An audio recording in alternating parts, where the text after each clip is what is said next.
On a misty Scottish morning in September 2022, just days after Queen Elizabeth II passing, the ancient stones of Balmoral Castle witnessed something unprecedented.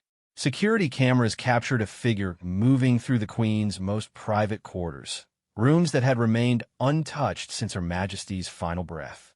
The royal protection officers who discovered this breach stood frozen in disbelief. It wasn't an intruder or a grieving staff member who had violated this sacred space.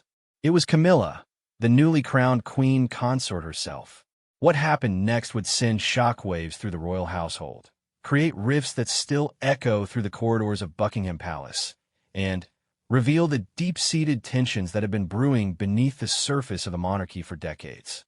The woman who had waited over 30 years to claim her place beside Charles had just committed an act that many within the royal circle would consider unforgivable. She had entered the late Queen's forbidden sanctuary without permission, and what she did inside those hallowed walls would change everything. This is the untold story of how a single moment of perceived defiance created a crisis that threatened to tear apart the very fabric of the British royal family, and why even today, mention of that September morning causes uncomfortable silences in royal circles. The Scottish Highlands had always held a special place in Queen Elizabeth's heart, but Balmoral Castle was more than just a summer retreat. It was her sanctuary, her escape from the relentless demands of royal duty. The 50,000-acre estate, purchased by Prince Albert for Queen Victoria in 1852, had become the beating heart of the royal family's private life. It was here that Elizabeth felt most herself, away from the formal protocols and public scrutiny that defined her reign. The castle's granite walls had witnessed countless intimate family moments over the decades. It was where young princes learned to fish in the River Dee, where Christmas presents were exchanged in August during the family's annual gathering, and where the Queen could indulge her passion for Highland games and country life. The staff at Balmoral knew her preferences better than those at any other royal residence. How she liked her morning tea served at precisely 7:30, her preference for simple meals featuring local Scottish produce, and, most importantly, which rooms were absolutely off-limits to everyone except her most trusted confidants. Among these forbidden spaces was the Queen's private study, a cozy room overlooking the castle's rose garden where she kept her most personal correspondence, family photographs spanning 7 decades of royal history, and handwritten journals that chronicled not just state affairs, but her private thoughts and feelings. The room contained artifacts that told the story of her reign, from letters exchanged with world leaders to children's drawings from her grandchildren, each item carefully preserved and arranged according to her specific wishes. Adjacent to the study was her private sitting room, where she would retreat each evening to read, sometimes well into the night. The walls were lined with books she had collected throughout her life, many bearing handwritten notes in the margins. A small writing desk by the window held fountain pens she had used to sign historic documents, and nearby shelves displayed personal mementos that had never been photographed or cataloged by royal historians. These items represented the private Elizabeth, not the Queen, but the woman behind the crown. The security protocols surrounding these rooms were understood by everyone who worked at Balmoral. Even the most senior household staff required explicit permission before entering, and such permission was rarely granted. The Queen's personal protection officers maintained a respectful distance, understanding that their monarch needed spaces where she could exist without observation or documentation. These weren't simply rooms. They were sacred spaces that represented the last vestiges of privacy for someone whose entire life had been lived in the public eye. Following the Queen's death on September 8, 2022, these rooms had been sealed pending decisions about how to handle her personal effects. The royal family faced the monumental task of sorting through decades of accumulated items, each piece potentially holding historical significance or deep personal meaning. Palace protocol dictated that nothing should be disturbed until proper arrangements could be made with archivists, historians, and family members. Charles, now King Charles III, had been overwhelmed by the immediate demands of his new role. State funerals to plan, constitutional duties to fulfill, and a grieving nation to comfort left little time for personal matters. The painful task of dealing with his mother's private belongings had been temporarily set aside, with strict instructions that the rooms remain untouched until the royal family could gather and make collective decisions about their contents. The staff at Balmoral respected this decision completely. Mrs. Margaret Henderson, the head housekeeper who had served the Queen for over 20 years, had personally overseen the sealing of the rooms. She understood better than most the significance of the items contained within those walls and the importance of preserving them exactly as the Queen had left them. The cleaning staff, gardeners, and even senior household members accepted without question that these spaces were now temporarily forbidden territory. Camilla's relationship with Balmoral had always been complicated. Unlike other members of the royal family who had grown up visiting the estate, she was a relative newcomer to its traditions and unwritten rules. Her integration into royal life had been gradual and sometimes awkward, with each step carefully managed to minimize public controversy. The Scottish estate, with its deeply ingrained customs and hierarchies, represented one of the most challenging environments for someone trying to establish their place within the royal family structure. During her early visits to Balmoral as Charles's companion, Camilla had been acutely aware of her outsider status. The Queen's initial coolness toward her was well documented, and it took years of careful relationship building before she began to feel even marginally accepted within the family circle. Staff members, loyal to their longtime sovereign, had been polite but reserved in their interactions with Camilla, creating an atmosphere that could feel isolating even during supposedly relaxing family holidays. The transformation of Camilla from controversial figure to accepted family member had been a long process, marked by small victories and occasional setbacks. By the time of the Queen's death, their relationship had evolved into something resembling mutual respect, if not warmth. Camilla had learned to navigate the complex dynamics of royal life, understanding that acceptance within this ancient institution required patience, discretion, and careful attention to established protocols. However, the sudden elevation to Queen Consort brought new challenges and expectations. Camilla found herself in a position she had never quite imagined occupying, with responsibilities and privileges that came with little guidance or preparation. The royal household staff, accustomed to decades of established routines under Elizabeth's reign, now faced the prospect of adapting to new leadership styles and preferences. This transition period created uncertainty about boundaries, permissions, and protocols that had previously been crystal clear. The days following the Queen's death had been a whirlwind of activity for the entire royal family. Media attention was intense, with every movement scrutinized and analyzed by commentators around the world. Camilla, suddenly thrust into the spotlight as the new Queen Consort, felt the weight of expectations and the burden of living up to the legacy of her predecessor. The pressure to prove herself worthy of her new role was enormous, and every action would be measured against the high standards set by Elizabeth II. It was against this backdrop of grief, transition, and uncertainty that Camilla found herself at Balmoral in mid-September 2022.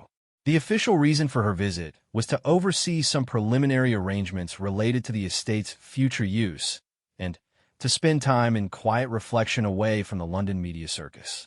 Charles had remained in the capital dealing with state matters, leaving Camilla to handle certain personal aspects of the family's Scottish retreat. The castle felt different without the Queen's presence. Staff members moved through their duties with a subdued efficiency, maintaining standards while grappling with their own sense of loss. The familiar rhythms of royal life continued, but there was an underlying awareness that an era had ended and everything was now subject to change. For Camilla, walking through halls where she had never felt entirely comfortable, the absence of the Queen's commanding presence was both noticeable and unsettling. Mrs. Henderson had briefed Camilla upon her arrival about the current status of various household matters, including the sealed private rooms. The conversation had been professional and respectful, with the housekeeper explaining the decision to preserve the Queen's personal spaces until family decisions could be made. Camilla had nodded in understanding, seemingly accepting the arrangements that had been put in place during this transitional period. The evening of September 15th had been particularly quiet at Balmoral. Most of the household staff had retired for the night, leaving only essential security personnel on duty. Camilla had dined alone in the smaller family dining room, a meal served with the same attention to detail that had characterized royal service for generations. She had seemed contemplative during the meal, perhaps reflecting on the enormous changes that had occurred in her life over the past week. After dinner, Camilla had retired to her assigned quarters, rooms that had been prepared with care, but lacked the personal touches that made Balmoral feel like home to longtime family members. The weight of her new responsibilities, combined with the emotional toll of recent events, may have made sleep elusive. It was during these quiet night hours that fateful decisions are often made, decisions that can have consequences far beyond what anyone might imagine at the time. The grandfather clock in Balmoral's main hallway chimed midnight as Camilla made her way quietly through the castle's corridors. Sleep had proven impossible despite her exhaustion, and the weight of her new role pressed heavily on her mind. The ancient building creaked and settled around her, sounds that had become familiar over her years of visits, but seemed amplified in the unusual stillness that had settled over the estate since the Queen's passing. What drove her from her bed that night would later become a subject of intense speculation and debate among royal observers. Some would suggest it was simple curiosity about the woman who had defined the monarchy for 7 decades.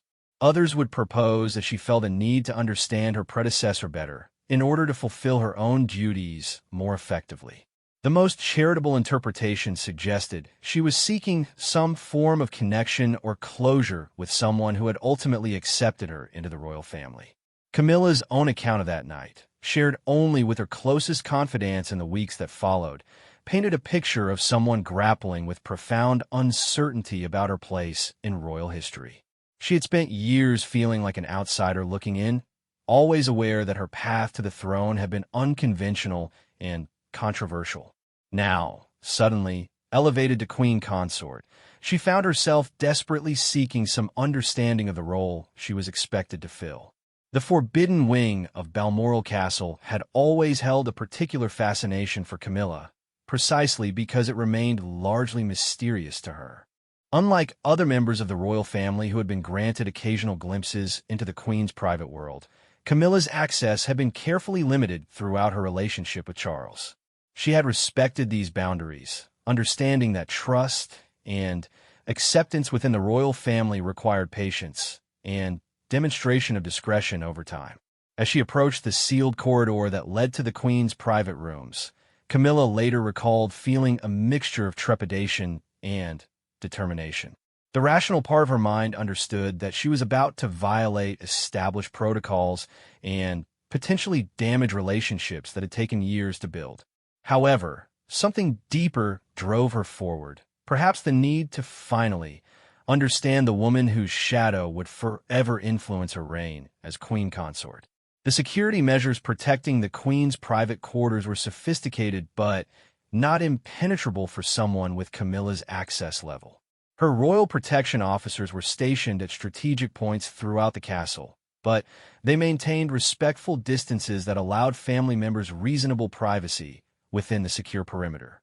The assumption was that anyone inside the inner circle would naturally respect the established boundaries and protocols that governed royal life. Camilla's security detail that night consisted of 2 experienced officers who had worked with the royal family for many years. They were positioned to provide protection while maintaining the discretion expected when guarding senior royals in their private moments. Their training emphasized the importance of being present but invisible, ready to respond to threats while respecting the privacy of those under their protection. The electronic locks securing the Queen's private wing required senior-level access codes, which Camilla possessed as part of her elevation to queen consort. These codes have been updated following the Queen's death to ensure that only the most senior family members could access sensitive areas during the transition period. The system had been designed to balance security with the practical needs of the royal family, but it had not anticipated the complex emotions and motivations that might drive someone to breach established protocols. As Camilla entered her access code, she later described feeling as though she was crossing a threshold that could never be uncrossed. The soft beep of the electronic lock disengaging seemed unnaturally loud in the quiet corridor, and she paused for several moments before turning the handle and stepping into the forbidden space. The air inside smelled faintly of the Queen's preferred lavender sachets, a personal touch that immediately made the transgression feel more intimate and consequential. The first room Camilla entered was the Queen's private study, a space she had glimpsed only briefly during formal occasions over the years. Now, seeing it in complete privacy, she was struck by how personal and lived-in it felt despite the Queen's recent passing. Books lay open on side tables, reading glasses rested on a stack of correspondence, and family photographs covered nearly every available surface. This was clearly a room where someone had spent countless hours in quiet reflection and private work. The photographs told the story of 7 decades of royal life, but they focused on personal rather than official moments. Pictures of the Queen as a young mother, candid shots of family holidays, informal portraits of grandchildren and great-grandchildren filled the frames. Camilla found herself studying these images with particular attention, seeing glimpses of the private Elizabeth that few people had ever been privileged to witness. Among the items that caught Camilla's attention were several handwritten letters placed prominently on the Queen's desk. The top letter was addressed to Charles in the Queen's distinctive handwriting, apparently written during her final days, but never sent. Camilla's decision to read this private correspondence would later become one of the most controversial aspects of her midnight visit, representing a violation of privacy that many would find difficult to forgive or understand. The letter revealed the Queen's private thoughts about the succession and her hopes for Charles's reign. More personally, it contained reflections on Camilla's role within the family and acknowledgement of the difficulties she had faced in gaining acceptance.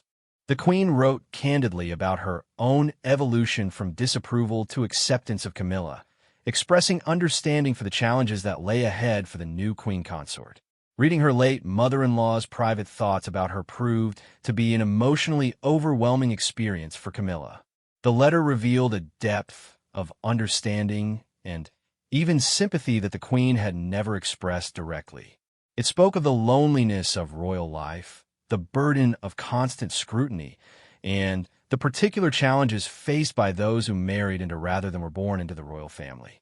The Queen's private sitting room adjacent to the study contained even more personal items. A half-finished crossword puzzle lay on a small table beside the Queen's favorite armchair, reading glasses folded carefully on top. Books were stacked nearby, several with bookmarks indicating the Queen had been in the middle of reading them when death intervened. The intimate details of interrupted life created a poignant atmosphere that affected Camilla more deeply than she had anticipated. Among the books were several volumes of poetry, many with handwritten notes in the margins reflecting the Queen's personal responses to various passages.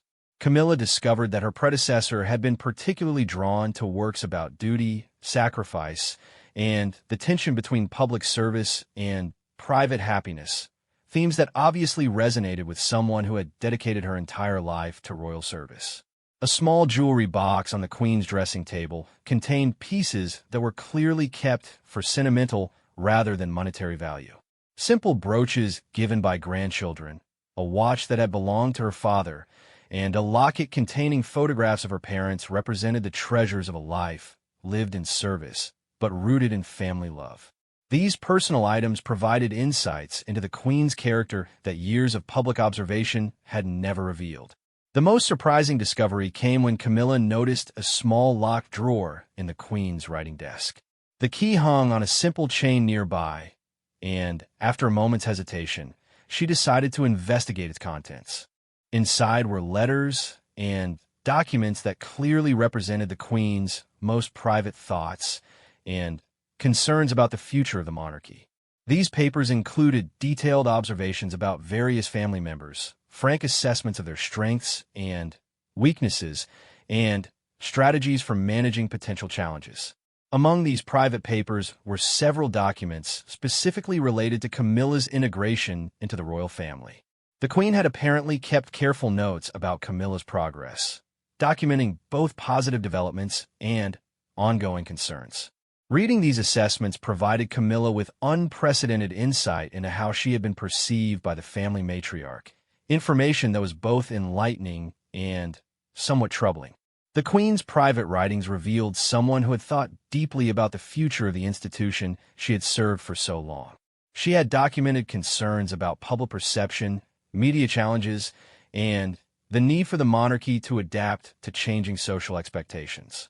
Her notes showed a strategic mind grappling with complex questions about tradition versus modernization, duty versus personal happiness, and the delicate balance required to maintain public support for the royal family. As Camilla continued to explore these private spaces, she became increasingly aware that she was violating not just protocols, but the fundamental trust that underpinned royal family relationships. However, the insights she was gaining seemed too valuable to abandon. For the first time, she felt she was beginning to understand the true complexity of the role she had inherited and the depth of responsibility that came with it. The night security cameras throughout Balmoral dutifully recorded Camilla's movements, though the officers monitoring them in real time assumed she was simply having difficulty sleeping and was walking through areas she was authorized to access. It would not be until the following morning that anyone would realize the full scope of her midnight exploration and the potential consequences of her actions. As dawn approached, Camilla finally left the Queen's private quarters, carefully ensuring that everything appeared exactly as she had found it. However, the knowledge she had gained during those hours would prove impossible to contain, and the implications of her discoveries would soon create ripples throughout the royal household that would be felt for months to come. Mrs. Margaret Henderson arrived for her morning duties at Balmoral Castle with the same punctuality that had characterized her 20-year career in royal service. As head housekeeper, she took particular pride in maintaining the exacting standards that Queen Elizabeth had established, and the period following Her Majesty's death had only intensified her commitment to preserving every detail exactly as it had been during the Queen's lifetime. The morning of September 16th began like any other, with Mrs. Henderson conducting her customary inspection of the castle's main areas before the day's activities commenced. Her routine included a walk through the corridor housing the Queen's private quarters, not to enter the sealed rooms, but to ensure that the security measures remained intact and that nothing had been disturbed during the night. It was during this inspection that she noticed something that immediately set her on high alert. The electronic access panel outside the Queen's study showed recent activity, with a timestamp indicating access had occurred at 12:47 a.m. Mrs. Henderson had worked in royal households long enough to understand that such discrepancies were never minor matters. The sealed rooms were supposed to remain completely untouched, with access restricted to a very small number of senior family members, and only under exceptional circumstances. She immediately checked the corresponding logs for the other private rooms, and discovered a pattern of access throughout the early morning hours, suggesting someone had spent considerable time exploring areas that were meant to remain undisturbed. The housekeeper's first instinct was to contact the head of security for the estate, but years of experience in managing delicate royal situations made her pause to consider the implications.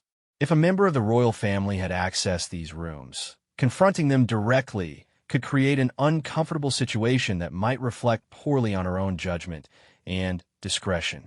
However, if the access had been unauthorized or represented some kind of security breach, immediate action would be required.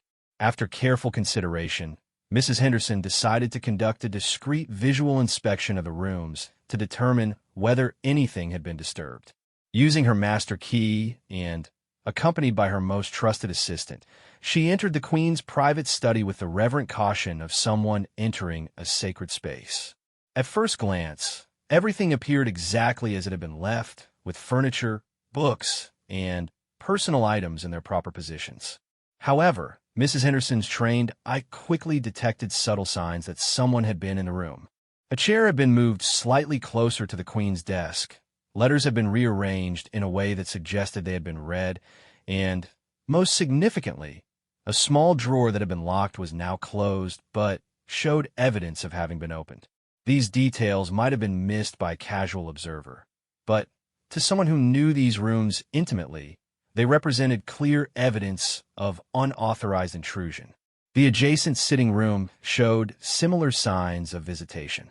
Books had been handled, with one volume of poetry left open to a page that Mrs. Henderson distinctly remembered being bookmarked differently. The Queen's reading glasses had been moved from their usual position beside her chair to a nearby table, and several photograph albums showed fingerprints on their covers, suggesting they had been examined by someone unfamiliar with their usual handling. Most disturbingly, Mrs. Henderson discovered that items in the Queen's private jewelry collection had been moved. While nothing appeared to be missing, the careful arrangement that the Queen had maintained for years had been subtly altered. Several pieces that held particular sentimental value showed signs of having been handled, including a simple brooch that had belonged to the Queen Mother and a watch that had been a wedding gift from Prince Philip.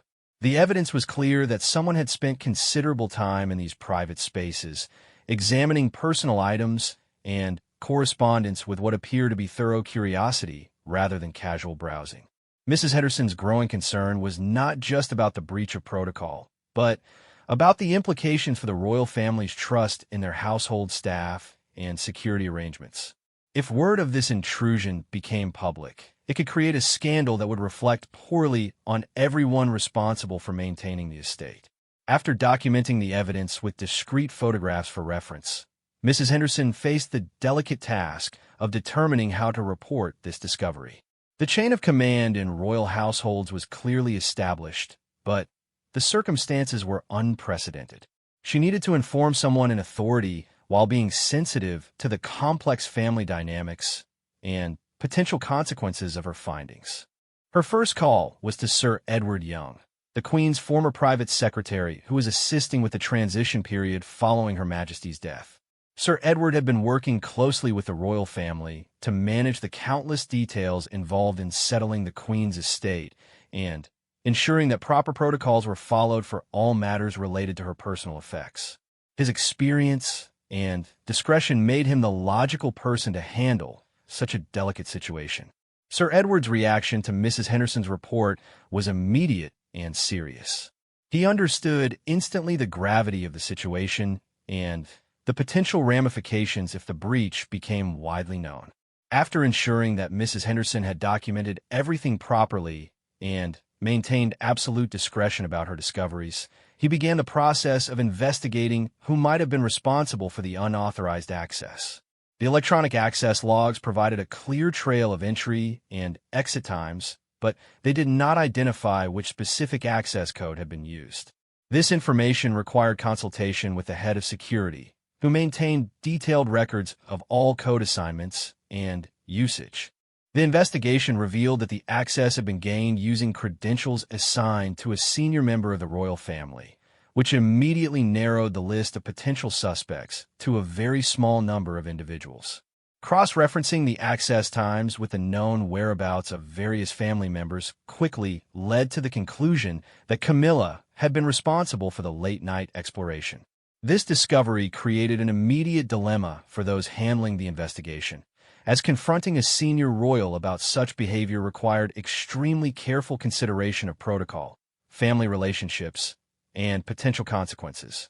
Sir Edward's years of experience in managing royal crises had taught him the importance of addressing such situations swiftly, but with maximum discretion. The first priority was to ensure that the breach remained confidential while determining the appropriate response. He decided to speak privately with Camilla before involving other members of the royal family, giving her an opportunity to explain her actions and potentially minimize the broader implications of the incident. The confrontation took place in Sir Edward's temporary office at Balmoral later that morning. Camilla's initial response to being questioned about the breach was defensive, with an attempt to assert her authority as queen consort and her right to access any part of the royal estate. However, when presented with specific evidence of her nighttime activities and the items she had examined, her demeanor changed significantly. According to later accounts from those involved in the conversation, Camilla eventually acknowledged her actions, but struggled to provide a satisfactory explanation for why she had violated the established protocols. Her justifications range from claiming a need to understand her predecessor better to asserting her responsibility as queen consort to be familiar with all aspects of the royal household's operations. Sir Edward's primary concern was not the motivation behind Camilla's actions, but the potential consequences if the breach became widely known. The royal family's reputation for discretion and respect for privacy was fundamental to their public standing, and any suggestion that family members violated each other's personal boundaries could create serious damage to their image and internal relationships. The conversation revealed that Camilla had not only entered the private rooms, but had also read confidential correspondence and examined personal documents that were never intended for anyone else's eyes. This level of intrusion went far beyond simple curiosity and represented a serious violation of the trust that underpinned royal family relationships. The fact that she had gained insights into the Queen's private thoughts about family members, including frank assessments of their capabilities and limitations, created additional complications. Most problematically, Camilla admitted to having read the Queen's unsent letter to Charles, which contained deeply personal reflections on the succession and family dynamics. This revelation meant that Camilla now possessed knowledge of the Queen's private thoughts that could potentially influence her future relationships with other family members and her approach to her role as queen consort. Sir Edward realized that the situation had implications beyond simple protocol violations. The information Camilla had gained during her unauthorized exploration could affect family relationships and royal household dynamics for years to come. The challenge now was determining how to address the breach in a way that minimized damage while ensuring that similar violations would not occur in the future. The immediate decision was to restrict Camilla's access to sensitive areas of all royal properties, pending further discussion with King Charles and other senior family members. This action would be presented as a temporary administrative measure rather than a punishment, but it represented a significant curtailment of privileges that Camilla had expected to enjoy as queen consort. More significantly, Sir Edward recognized that the incident would need to be reported to King Charles, despite the potential for causing serious strain in the royal marriage during an already difficult transition period. The king's response to learning about his wife's actions would likely determine how the matter would be handled moving forward and whether it could be contained within a small circle of trusted advisors. As word of the incident began to spread among the senior household staff at Balmoral, maintaining secrecy became increasingly challenging. Mrs. Henderson had shared the basic facts with her most trusted colleagues to ensure that security protocols were properly reinforced, and the security team was aware that access restrictions had been implemented. While all these individuals were bound by strict confidentiality agreements, the existence of the incident was becoming known to more people than was ideal for maintaining complete secrecy. The morning's discoveries set in motion a series of conversations and decisions that would ultimately reshape relationships within the royal family and establish new protocols for managing sensitive situations during the transition period. What had begun as Camilla's private quest for understanding had evolved into a crisis that threatened to undermine the careful balance of trust and discretion that held the royal household together. King Charles III received Sir Edward Young's urgent phone call while reviewing state papers in his private office at Buckingham Palace. The timing could not have been worse, as he was already overwhelmed with the enormous responsibilities that had suddenly fallen upon him following his mother's death. The last thing he needed was a domestic crisis involving his wife, particularly one that threatened to undermine the careful progress they had made in establishing their credibility as the new royal leadership team. Sir Edward's careful explanation of the situation initially met with disbelief from the king. Charles had always known Camilla to be respectful of royal protocols, perhaps even overly cautious given her awareness of her controversial path to the throne. The idea that she would deliberately violate such sensitive boundaries seemed completely out of character and contrary to everything she had learned about navigating royal life successfully. However, as Sir Edward provided specific details about the evidence found in the Queen's private rooms and Camilla's eventual admission of her actions, Charles was forced to confront the reality of the situation. His wife had not only breached established protocols, but had also gained access to private information that could complicate family relationships and potentially compromise her own position within the royal hierarchy. The king's immediate concern was understanding Camilla's motivations for such unprecedented behavior. Throughout their long relationship, she had demonstrated remarkable patience and discretion in dealing with the complexities of royal life. Her willingness to wait decades for acceptance and marriage, her careful management of public appearances, and her gradual integration into royal duties had all shown someone who understood the importance of proper protocols and boundaries. Charles recognized that the stress of suddenly becoming queen consort, combined with the grief and uncertainty following his mother's death, might have contributed to Camilla's decision-making that night. However, he also understood that regardless of her motivations, the consequences of her actions needed to be addressed promptly and decisively to prevent further damage to family relationships and institutional stability. The king's first decision was to return to Balmoral immediately to handle the situation personally. While he had numerous pressing obligations in London related to his new role, the potential for this incident to spiral into a major crisis made his physical presence at the Scottish estate essential. He cleared a schedule for the following day and arranged for a private flight that would allow him to address the matter with minimal attention from the media. During the flight to Scotland, Charles had time to consider the broader implications of Camilla's actions. The unauthorized access to his mother's private papers meant that his wife now possessed information about family dynamics and relationships that had never been intended for anyone else's knowledge. The Queen's private assessments of family members, her concerns about the future of the monarchy, and her personal reflections on duty and sacrifice were now part of Camilla's understanding in ways that could influence her behavior for years to come. Most troubling was the revelation that Camilla had read the unsent letter his mother had written to him during her final days. This personal communication, containing the Queen's private thoughts about the succession and her hopes for his reign, represented one of the most intimate connections between mother and son. The knowledge that his wife had violated this privacy created a sense of betrayal that would be difficult to overcome. Charles arrived at Balmoral late in the evening, choosing to drive directly from the airport rather than using the usual helicopter transport that might attract unwanted attention. The castle staff had been instructed to maintain their normal routines while providing the king and queen consort with complete privacy for what everyone understood would be a difficult conversation. The confrontation between Charles and Camilla took place in the king's private study, the same room where his mother had conducted countless important family discussions over the decades.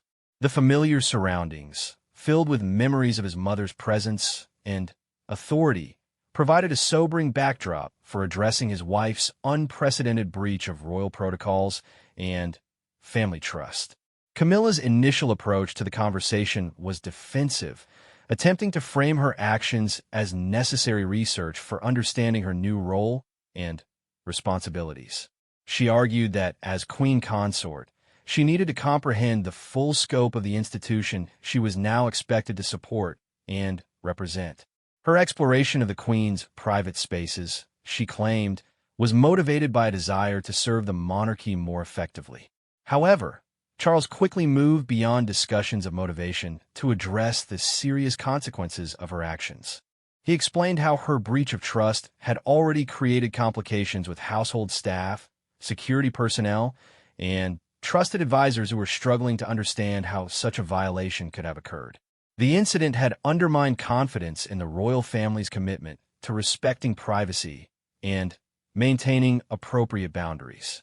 The conversation became particularly heated when Charles addressed Camilla's decision to read private correspondence, especially the unsent letter from his mother.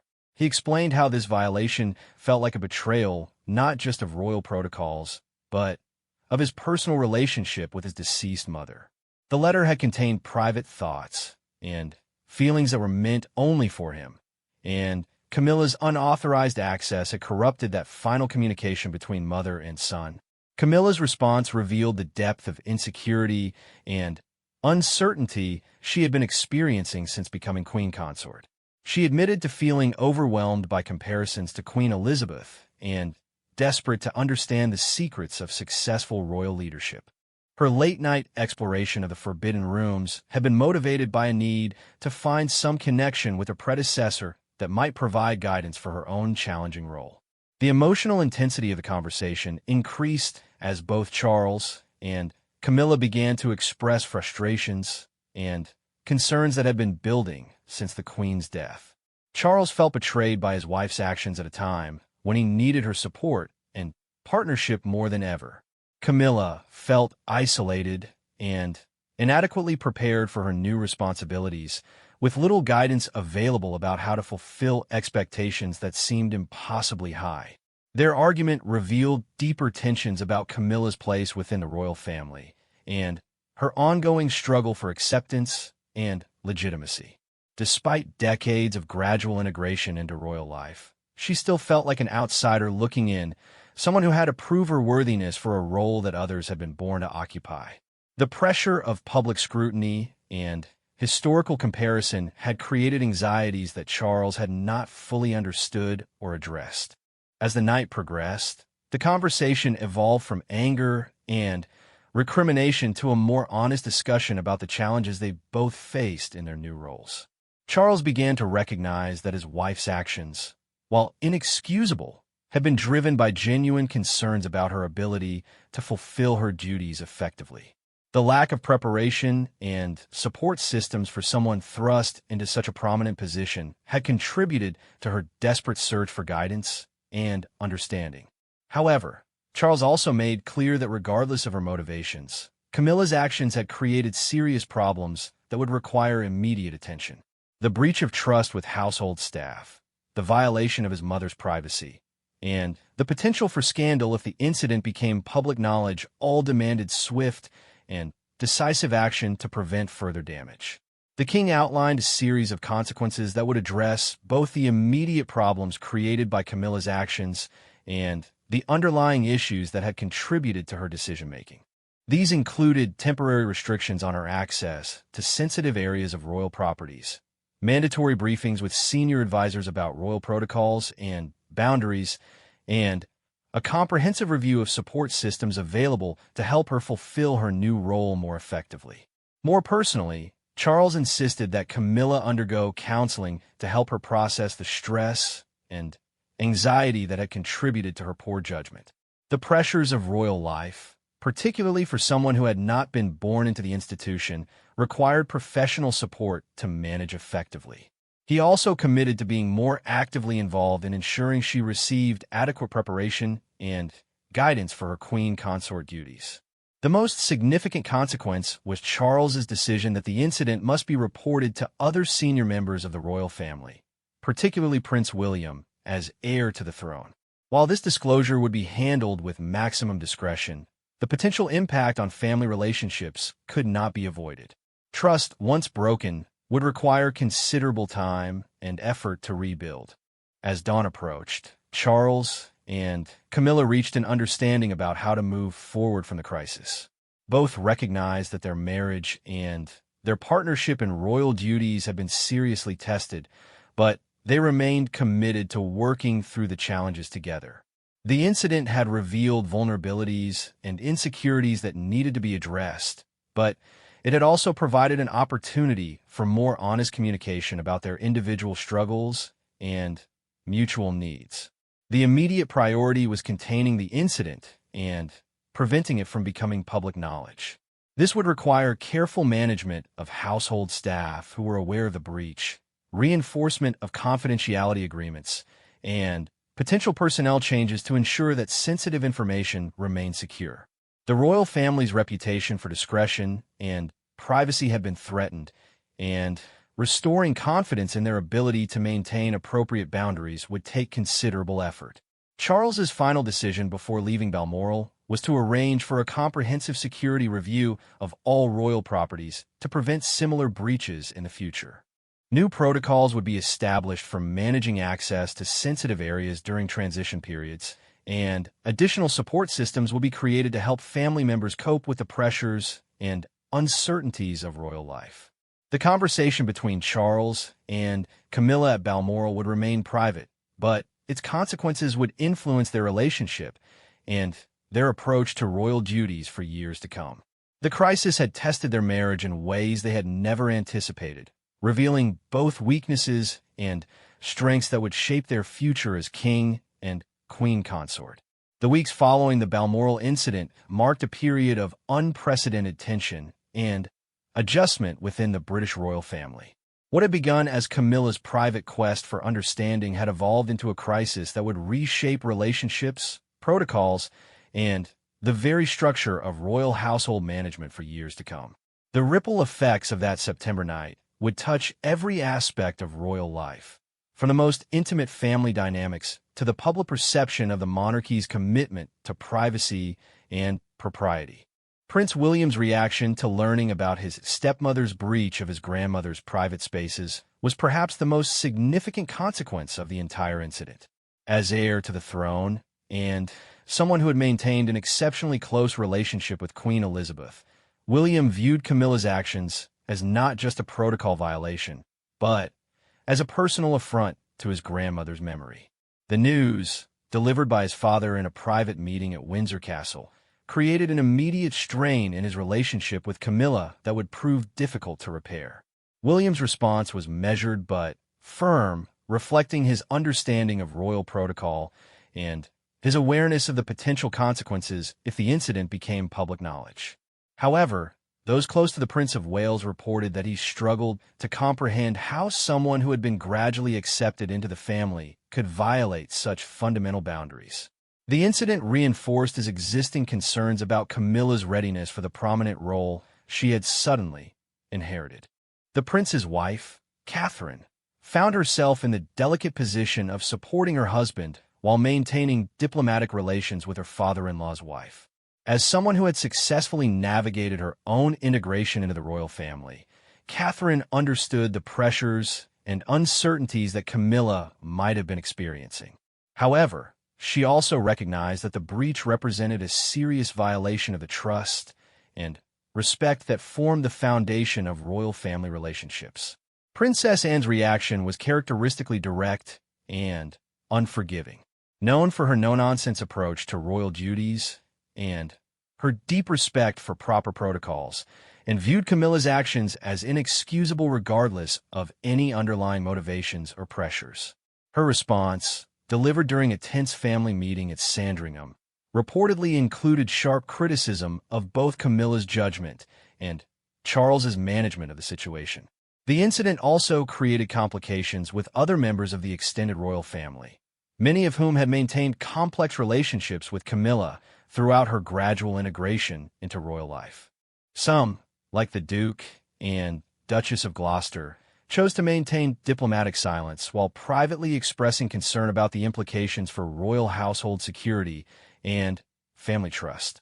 Others, including certain members of the Queen's extended family, viewed the breach as confirmation of their long-standing reservations about Camilla's suitability for her elevated role.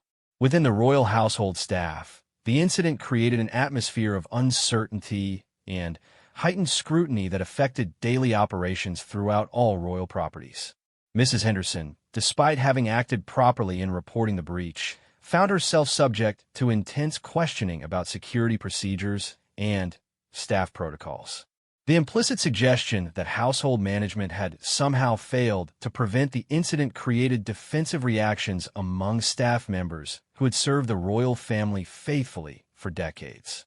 The security implications of the breach required comprehensive review and updating of access protocols across all royal properties. The existing system, which had relied heavily on trust and established hierarchies, needed to be redesigned to account for the possibility that senior family members might violate boundaries during periods of stress or transition. This process was both expensive and time-consuming, requiring coordination with multiple security agencies and technology providers. New electronic monitoring systems were installed throughout sensitive areas of royal properties, with detailed logging of all access attempts and duration of visits to private spaces. These measures, while necessary for security purposes, created an atmosphere of surveillance that many family members found uncomfortable and inconsistent with the informal, family-oriented environment that had characterized royal private life. The psychological impact on Camilla herself was profound and lasting. The confrontation with Charles, combined with the obvious disapproval of other family members, created a sense of isolation and regret that affected her approach to royal duties for months afterward. Her public appearances during this period were marked by visible tension and uncertainty, leading to speculation in the media about possible marital difficulties or health concerns. Camilla's relationship with the household staff, which had been gradually improving over years of careful cultivation, suffered significant setbacks as a result of the incident. Staff members who had begun to accept and respect her found it difficult to maintain the same level of trust and confidence after learning about her violation of the Queen's private spaces. This change in dynamics affected the efficiency and comfort of royal household operations in ways that extended far beyond the immediate aftermath of the incident. The incident also had implications for Camilla's public role and the way she approached her duties as Queen Consort. The knowledge she had gained from reading the Queen's private papers, while obtained improperly, provided insights into royal strategy and family dynamics that influenced her decision-making in ways that were not always apparent to observers. Her understanding of the Queen's private concerns about various family members created awkward undercurrents in her interactions with those individuals. Public relations management became increasingly challenging as rumors and speculation about problems within the royal family began to circulate in media circles. While the specific details of the Balmoral incident remained confidential, the general atmosphere of tension and the visible strain in family relationships provided fodder for journalists and royal watchers who sensed that significant issues were being kept from public view. The king found himself in the impossible position of managing his loyalty to his wife while maintaining relationships with other family members who felt betrayed by her actions. His attempts to mediate between conflicting viewpoints and emotions often satisfied no one completely, creating additional stress during what was already an extremely challenging period of adjustment to his new role as monarch. Charles's decision to seek professional counseling for both himself and Camilla represented an acknowledgement that the incident had revealed deeper issues that required expert intervention. The couple began working with a therapist who specialized in high-pressure relationships and family dynamics, a decision that was kept strictly confidential, but represented a significant step toward addressing the underlying problems that had contributed to the crisis. The therapeutic process revealed that Camilla's actions at Balmoral were symptomatic of broader insecurities and anxieties about her role within the royal family. Years of gradual acceptance had not eliminated her fundamental feeling of being an outsider, and the sudden elevation to Queen Consort had intensified these concerns to the point where her judgment became seriously impaired. For Charles, the counseling sessions provided insight into how his own behavior and expectations might have contributed to his wife's stress and poor decision-making.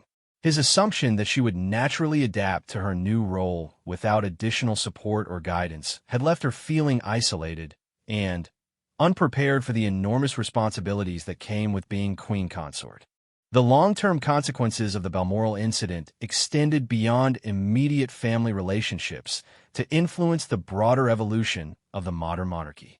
The crisis highlighted the need for better support systems for family members thrust into prominent roles, leading to the development of comprehensive orientation and ongoing assistance programs for anyone entering the royal fold through marriage or other circumstances.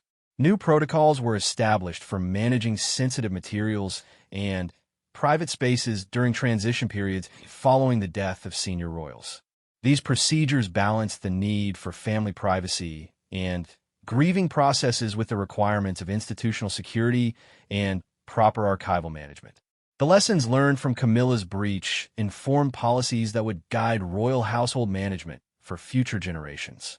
The incident also contributed to broader discussions about the pressures and expectations placed on members of the royal family, particularly those who married into rather than were born into their roles. Mental health support and professional counseling became more readily available and less stigmatized within royal circles, representing a positive outcome from an otherwise damaging crisis. Media management strategies evolved to better handle situations where family tensions might become public knowledge. While the specific details of the Balmoral incident never became widely known, the experience of managing rumors and speculation provided valuable lessons for future crisis communication efforts. 1 year after the incident, relationships within the royal family had begun to heal, though some tensions remained unresolved. Camilla's commitment to counseling and her careful adherence to all protocols and boundaries had gradually restored some measure of trust, though her relationship with certain family members would never fully return to previous levels of warmth and acceptance. The Queen Consort's approach to her public duties had matured significantly as a result of the crisis and its aftermath. While the knowledge gained from her unauthorized exploration of the Queen's private papers continued to influence her understanding of royal life, she had learned to use these insights more appropriately and effectively in service of the monarchy rather than for personal curiosity or validation. The Balmoral incident ultimately served as a catalyst for positive changes within the royal family structure, despite the pain and disruption it caused. Better support systems, clearer protocols, and more open communication about the pressures of royal life emerged from the crisis, creating a stronger foundation for the monarchy's continued evolution and adaptation to modern challenges. However, the scars from that September night remained visible to those who knew what had transpired. Trust, once broken, required constant attention and care to rebuild. The incident served as a permanent reminder that even within the most privileged and protected environments, human nature and emotional needs could create situations that threatened the very foundations of institutional stability and family harmony. The full impact of Camilla's midnight exploration of Queen Elizabeth's forbidden sanctuary would continue to influence royal family dynamics for years to come, serving as both a cautionary tale and a catalyst for necessary changes in how the monarchy supported its members through periods of transition and stress. The ancient institution's ability to adapt and learn from crisis would ultimately determine whether the lessons of that fateful night would strengthen or weaken the crown for future generations.